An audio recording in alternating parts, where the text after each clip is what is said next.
What up, people? This is your Cosmic Homegirl, and I'm giving a forecast for the week that begins July 14th, 2019, and ends on July 21st, 2019. So, this is a general forecast for all of us, for all signs. This is just what the cosmic weather in the air is like, what the energetic weather is, how we're all feeling, what's affecting us, and so on and so forth. If you want to know how things affect you by your sign for the month of July, that does include the eclipses. Of course, it's general for your sun, moon, or rising sign. But I do have those available on my website under the horoscopes page for only $3.33. So go check them out and support your homegirl and see what's going on for you guys this month based on your sign. But for all of us, what's cracking? Okay, so I am recording this a little late in the week because I did tell you guys last week that I would probably be doing it this late because I was out of town on, for the most part, a business trip. I was working. I do other types of work besides astrology. I do photo and video, and I'm just like a Jack or Jill of all trades. I just try to stay busy. I keep on the grind, on my hustle. So any skills I have, that's what I do to work. So yeah, I am now back and I'm doing our forecast. I'm catching up on everybody's readings and emails and messages and all of that stuff. So I did miss, the eclipse as far as like recording something or putting some information out there. I do have a reading that I did last month though on the eclipses of July. So you guys can check that out for further insight from me on what the eclipses mean for all of us as a collective. And also I did by sign too. So you guys can always check that out. But this is the aftermath of the eclipse that we're in right now as I'm recording. So what's the energy like? What was the energy of the eclipse like for everybody? Of course, leave comments down below. Let me know. How has it affected you? The day of the eclipse is very intense. The day leading up to the eclipse is very intense. Days prior to the eclipse can be very intense. So, and we're still within the energy though. But I would say between eclipses, like, because there's the solar or the new moon eclipse, then there's the lunar or the full moon eclipse. And the time between them can be like super just, oh my gosh, you can see and experience the effects even more strongly during that time. The weather is so like crazy. The energy is very just, I've noticed that with a lot of us, our intuitions are on high, extra during the time of eclipses. Extra. Like you could be thinking about somebody and then they hit you up. And then it's like you have a confirmation that they were thinking about you too, or you thought about them because they thought about you. Or I noticed that the people that I was traveling with, we all have planets in Taurus, like around the middle degrees of Taurus. That's why we're all like, we all do the similar things and could work together pretty well. And I was traveling with them and I noticed that all three of us, like, it's like one of us would be thinking something, the other would say it. So I'd be like, thanks for speaking my mind because I was thinking exactly that, or like, it's just, yeah, it's like usually me because I'm a little more introverted. I'm made of more water. So I'd be thinking something and then one of them would say what I was thinking because they're more fiery than I am, more outspoken, and I'm like, wow, I was just thinking that, or I was just going to say that, So that's been going on a lot. So pay attention to your thoughts, synchronicities. Like if you tend to see certain things repeatedly that are symbols for you of, confirmation that you're on the right path, or that you take as a message of anything that's important to you, that you take as a message from the other side, from the spirit realm, from whoever you believe looks out for you, that they're trying, whatever messages you receive through signs, synchronicities, symbols, whatever, they're on high at this time during eclipse season. So you do not want to, if it's dreams also, if you have dreams about stuff, there's really truly messages in them. You could meet people and they could just say certain things to you that just click and make sense, or that seem kind of eerie to you because it's like, wow, it feels like this really is a message, like being message, like, but a real deal important message that's more on the spiritual side. You know, it's not just verbal, blah, blah, blah, somebody spitting out hot air, blah, blah, blah, blah, just saying whatever. No, it's like it really has deep meaning. That type of stuff comes up more around eclipses. So I'm pretty sure people have been experiencing that. I have. Anybody that I've spoken to very closely, they've been receiving the same types of things. Wise counsel, wise words that have popped up, especially with the eclipse being in Capricorn. Capricorn is a sign of wisdom, of it's like an older, like more mature, wise energy that advises people and finds a way to implement a teachable moment into situations to you know, to help us to learn. Sometimes it's through tough love. Sometimes the advisement is like stuff that maybe you don't really want to hear, but you have to hear. That's Capricorn. So I noticed around this eclipse, surrounding it, you know, people were receiving a lot of that type of advisement, including myself. And I think, you know, I'm pretty sure for some of us it was through people who have Capricorn in their chart. For some of us it was people who are older. For some of us it was people that just are a little more experienced in life or in certain areas of life that they were giving us advisement on for ourselves, you know. Capricorn energy loves to send you, you know, here, go read this book or listen to this, you know, they like to do that. I received some counsel myself from a beautiful lady that I'm positive has cast. She just radiated Capricorn to me, you know, and just the week or the days leading up to the eclipse, I noticed that, especially the day of, you know, the day that the moon switched into Capricorn, and then the day of the eclipse, it was super strong. So how you guys doing? How you doing out there? How y'all doing? Let me know, let your homegirl know how the eclipse has been affecting you guys, and in what area of life it's affected you too. What else surrounding this eclipse? Well, you know, it was in a conjunction with Pluto, a wide conjunction with Saturn. Remember, Saturn rules Capricorn. It gives Capricorn its qualities. So anything we talk about as far as the wise counsel, the teachable moments, the lessons, and all of that, Saturn is the bringer of that. And it's especially potent when it's in its own sign, right? So I would say, because it's 8 degrees of separation between the moon and Saturn, yeah, it does have an influence. Pluto, I feel like, is a lot stronger because it's only 3 degrees apart from the lunar part of this eclipse.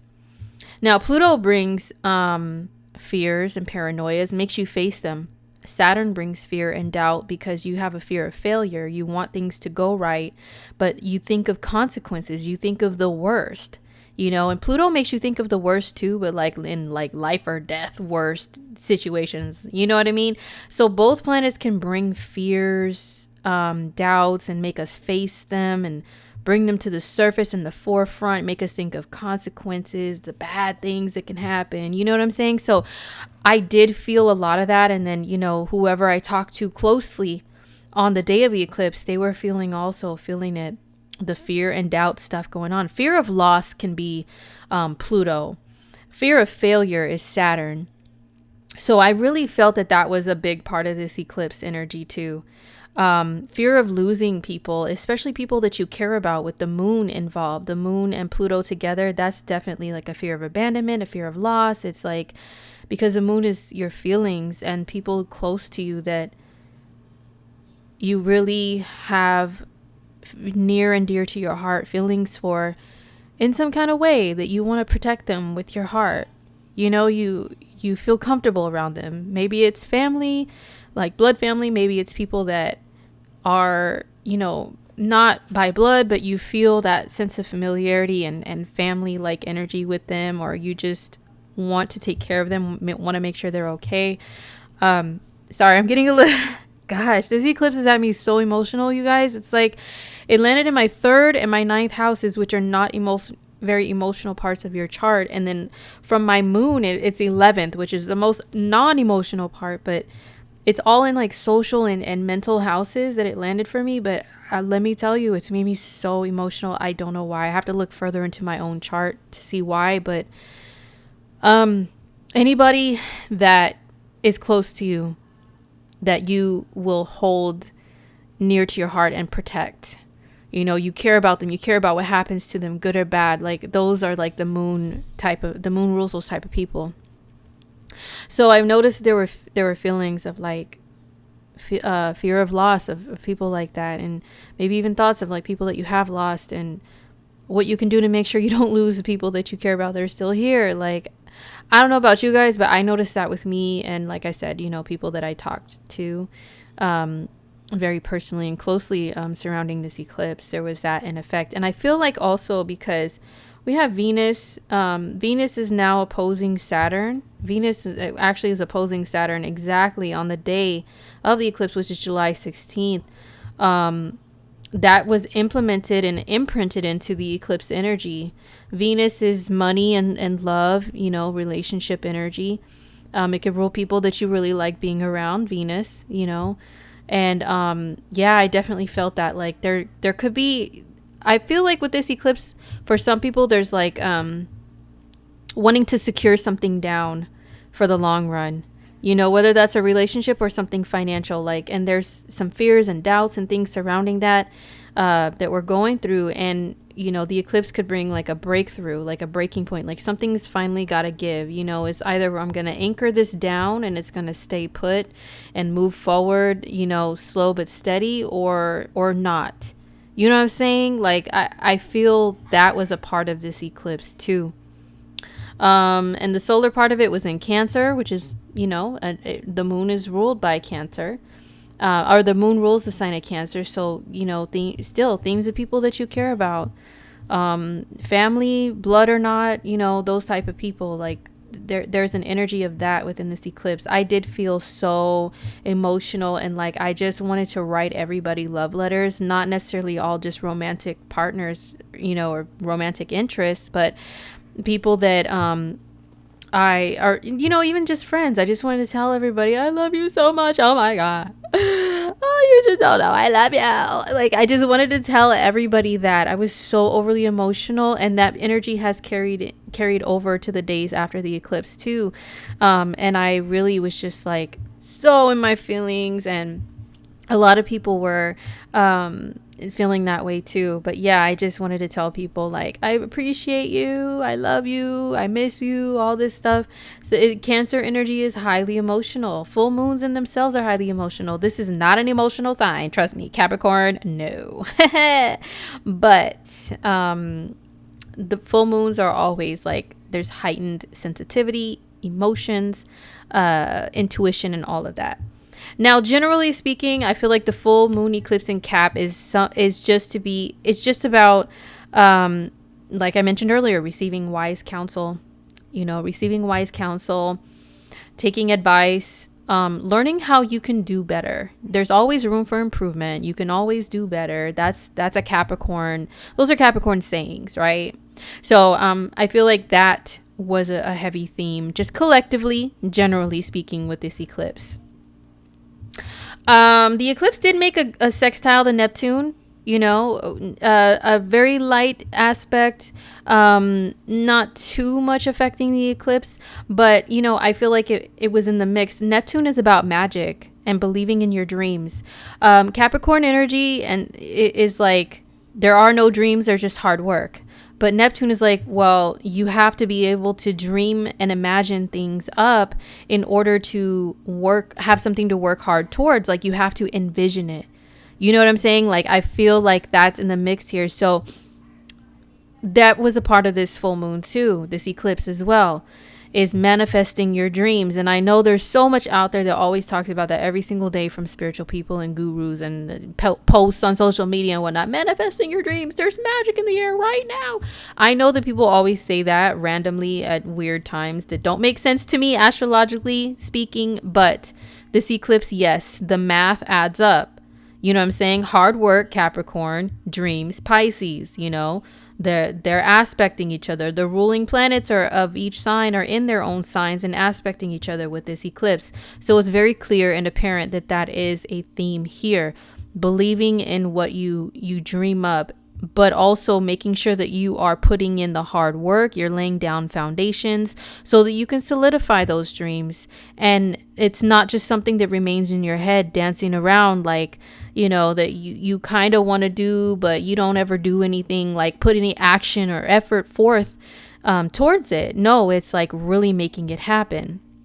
So these two energies working together was definitely a part of this eclipse. The solar part of it was in a trine aspect, which is a beautiful harmonious blend. So there was definitely some Neptune in the mix with the eclipse to kind of ease up the harsh, Capricornism of it all that was going on. So that's what I have to say about the eclipse, July 16th. July 17th, the moon is in the sign of Aquarius.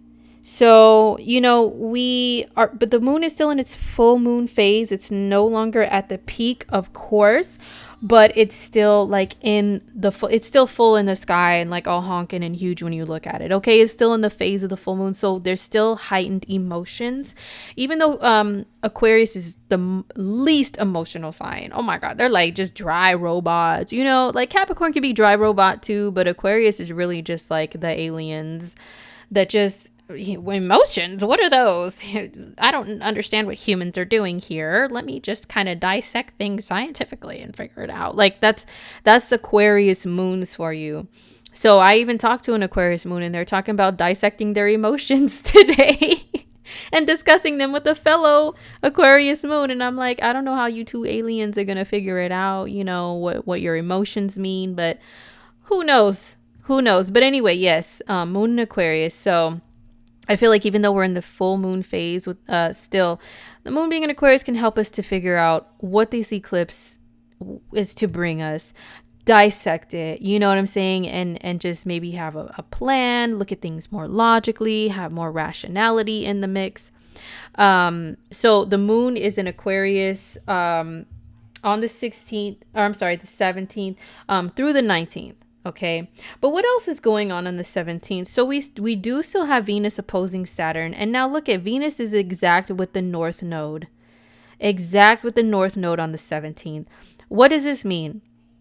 Well, I haven't got a chance to look back and really take notes on what real world stuff, stuff has happened or occurred with Venus conjunct the North Node in the past to really give some like good real life real time examples. But I would imagine that the North Node accelerates whatever touches it, or whatever it touches it accelerates it. So I feel like if there's like a lot of love energy in the air, it's Venus conjunct the North Node.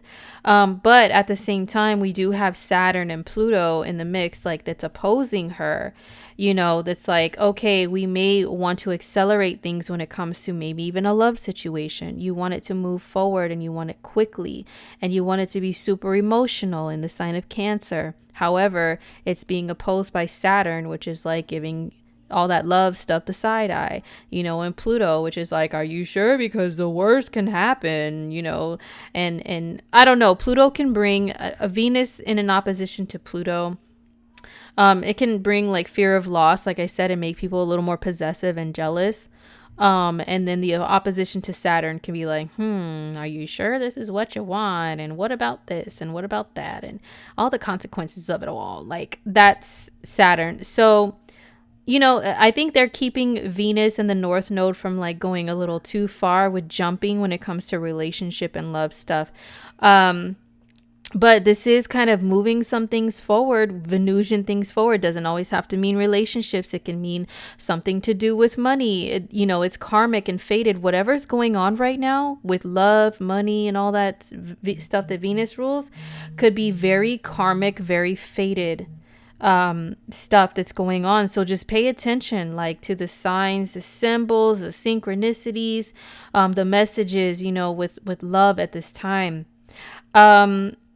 And also, if you have like maybe some job opportunities, or Venus rules creative stuff. If you have creative stuff, that comes up at this time, that they can be accelerated, and maybe there's something that's very fated, like it's supposed to happen, especially if you're in a Venus field, like if you do makeup or hair or any type of media that is visually stimulating and beautiful, creation of things could be Venus energy, music, dance, art, all of that stuff.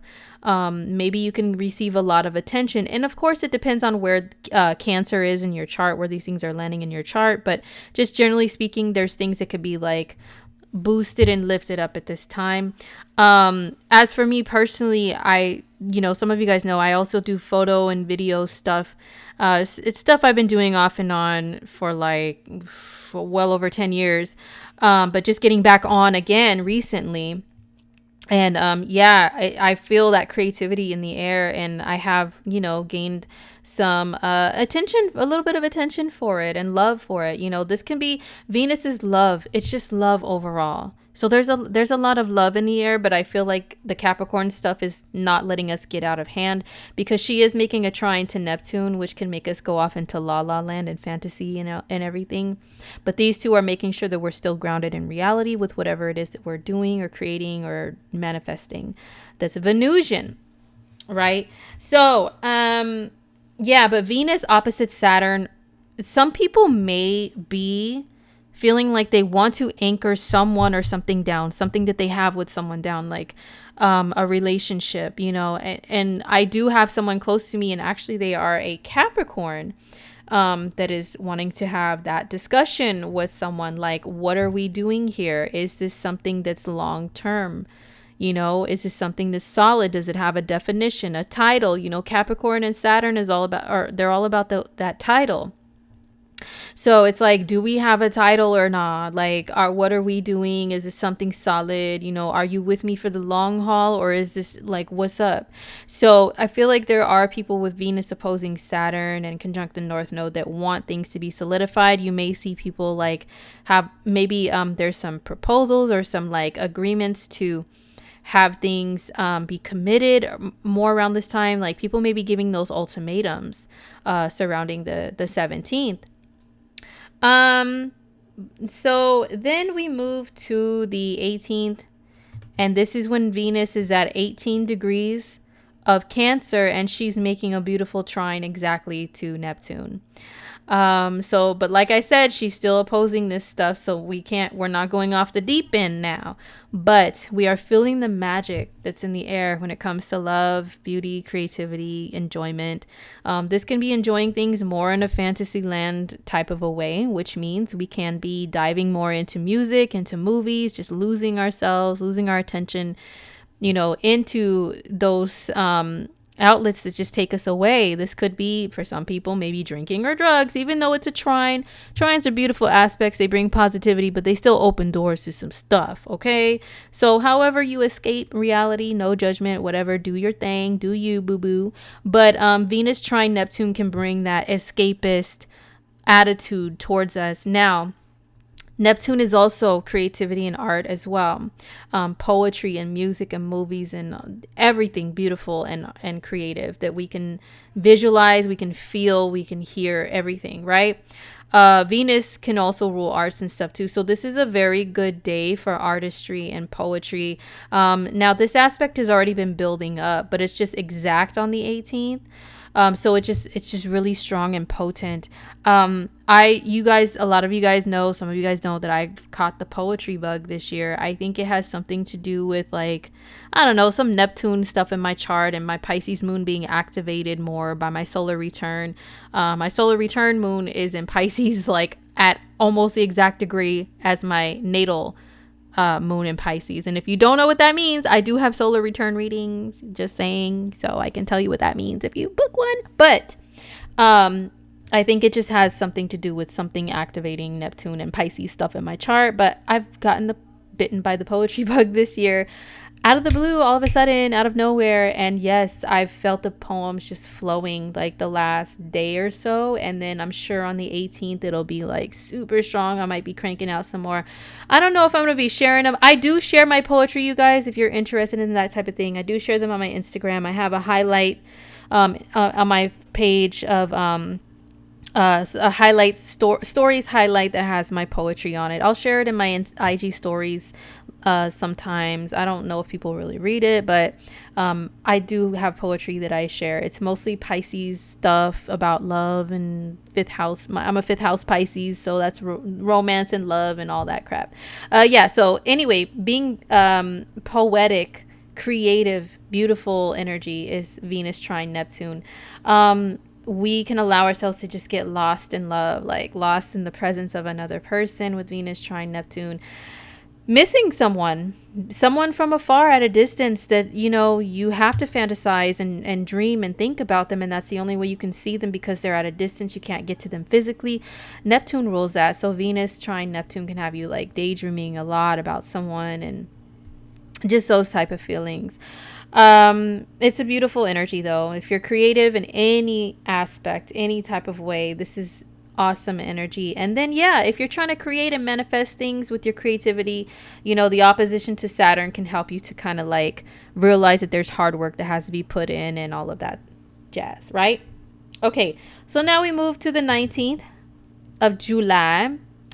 On the 19th, yeah, the moon, it shifts into Pisces. So it looks like in the afternoon, if you are on the West Coast or Pacific time, US, like where I'm at, or if you are on the east or coast of the US or eastern part of the world, it's more of the evening and maybe into the next day, which is the 20th. It counts as the moon moving into Pisces on that day. But regardless, the moon shifts into Pisces on the 19th. And that means for a few days, it stays there until the wee hours of the 22nd, where I'm at in the world. So for a few days, we have a moon in Pisces. We're going to have a Pisces moon weekend. So that can mean a very dreamy, spiritual weekend. Still basking in the energy of the eclipse, still floating on eclipse energy and receiving messages. Like Pisces moons are definite times when you receive a lot of messages from beyond, you know what I'm saying? Like from the spirit realm. Moon and Pisces days are ones where you are more in la la land, it's harder to pay attention. It's harder to focus on regular world practical stuff. So that's what the weekend is going to be like, starting with the 19th.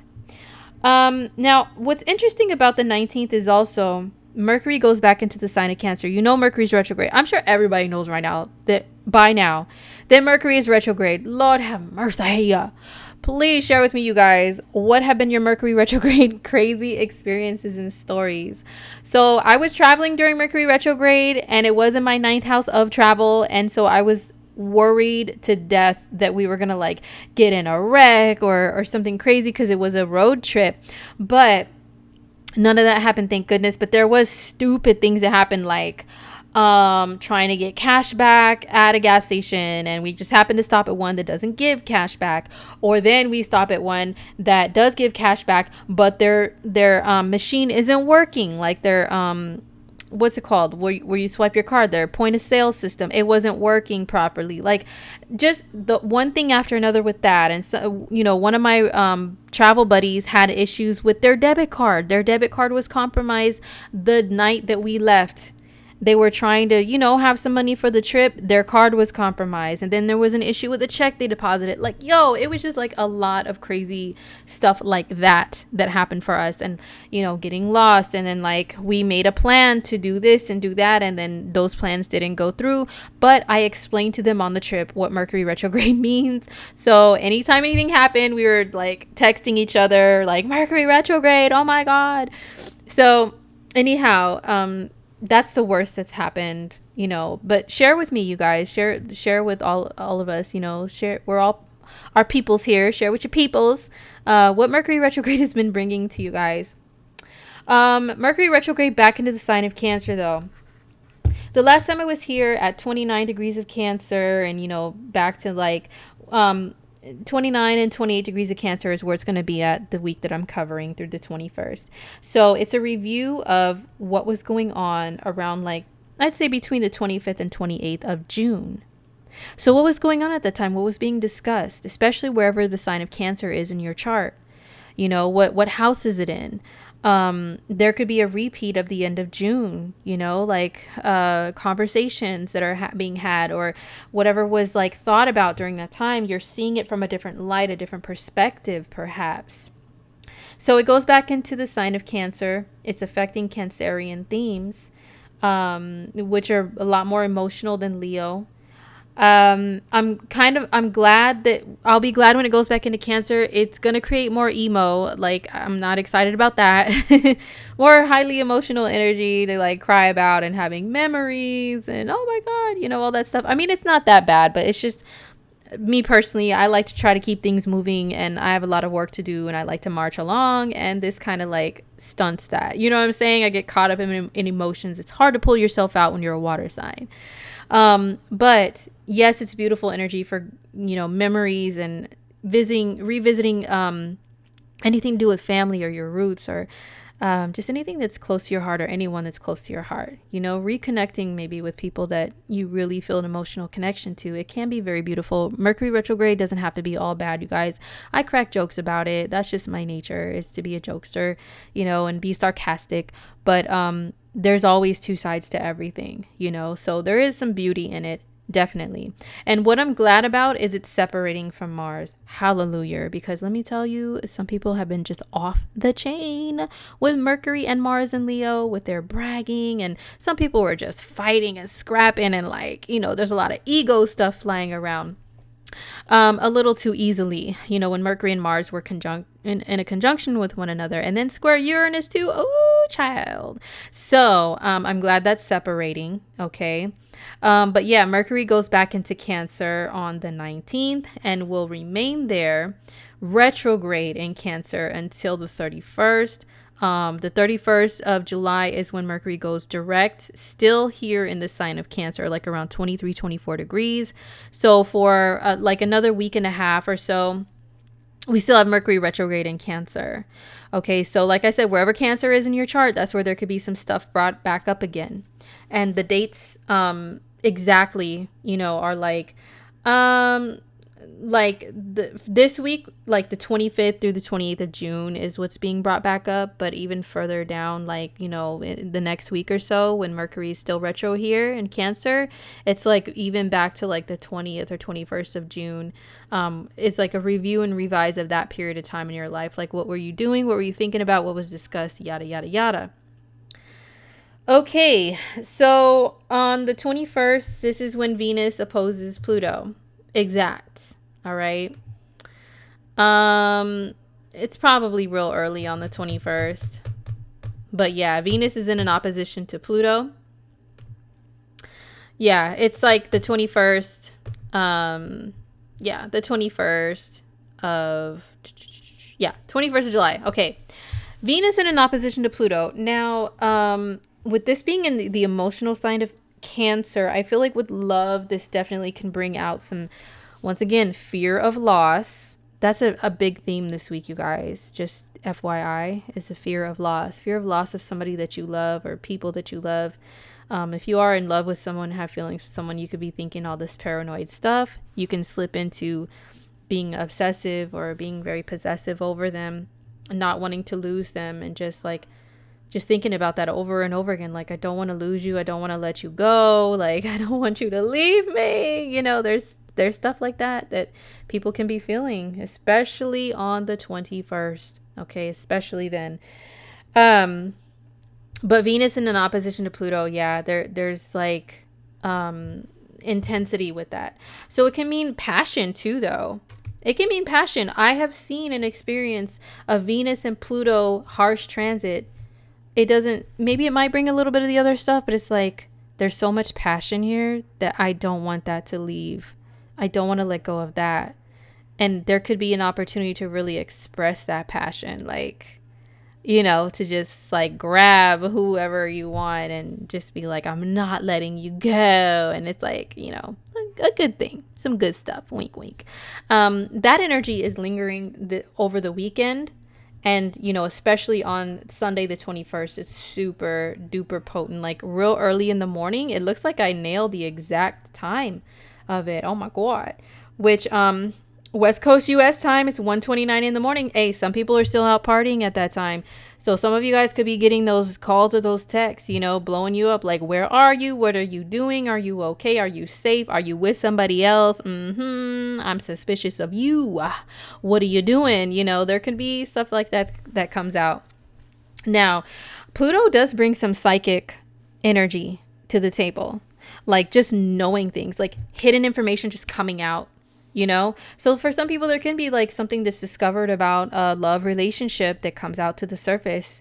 You just get a hunch about something. It's kind of like magnetic, like just, I don't know, some info that you need to know just falls into your lap. You know what I'm saying? I've had that happen a lot of times as a Scorpio rising. Like when I needed to know something about a relationship partner, like I'm pretty sure it was, I didn't know this much about astrology like back in the day, but I'm pretty sure there was Pluto stuff going on that was like, hold up, wait a second, but yes, it can bring paranoia that you may believe in wholeheartedly and think that whatever you're paranoid about is what's truly going on, when really it's just like you're allowing fear to take over your mind and your thoughts. So it could be that way about love. This could be about money too, finances, financial stuff, being super protective over it, fearing loss of money, loss of income, but this can also mean a passion for, I don't want to lose out on this person or this thing or opportunity or money or whatever. So therefore I'm going to like full speed ahead, tunnel vision. That's all I see is my goal. And I'm going to go for it. I'm going to go after it.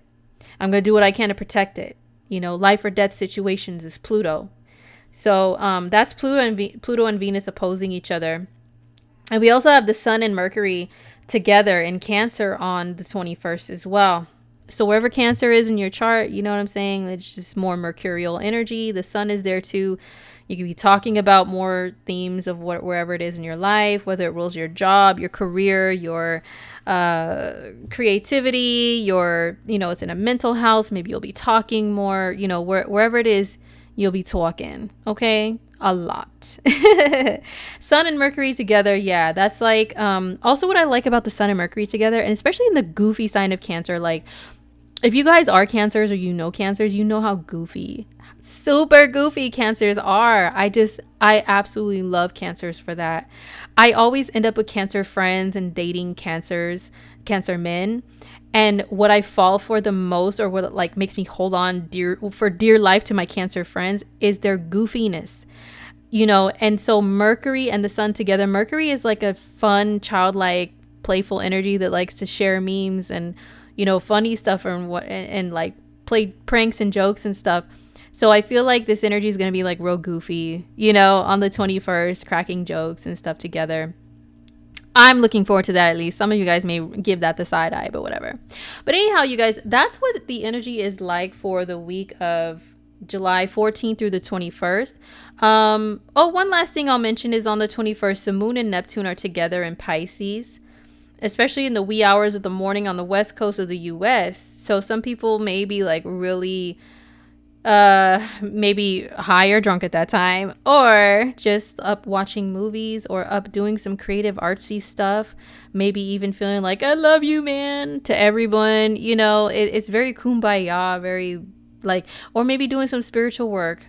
If you are asleep during this time when the Moon and Neptune conjoin to one another, wee hours in the morning, like I said, it's like 1 something a.m. over here on the east coast of the US. It's probably like 4 something in the morning. So I think mostly in the US will be, really, this energy will be super potent for us. Pay attention to your dreams early morning. If you're in the US, early morning of the 21st. Because this combination right here is very intuitive, very psychic, very the spirit realm. The veil is very thin between our world and the spirit realm, the physical and the spiritual. So if you're asleep, Pisces rules sleep, it rules dreams, and it rules the spirit world. So yeah, all that combined, hey, pay attention to your dreams on this day. We're still in the, kind of an eclipse energy. It's fading off by this time, but still, like, it's still kind of lingering a little bit. So pay attention and write some things down if you get some messages, But anyhow, you guys, so that's it. I hope you guys have a great week. I hope you have a great weekend. Hope this eclipse is, not making anybody go crazy. But don't forget, you can hit me up for readings on my website, which is indigomoonAstrology.com.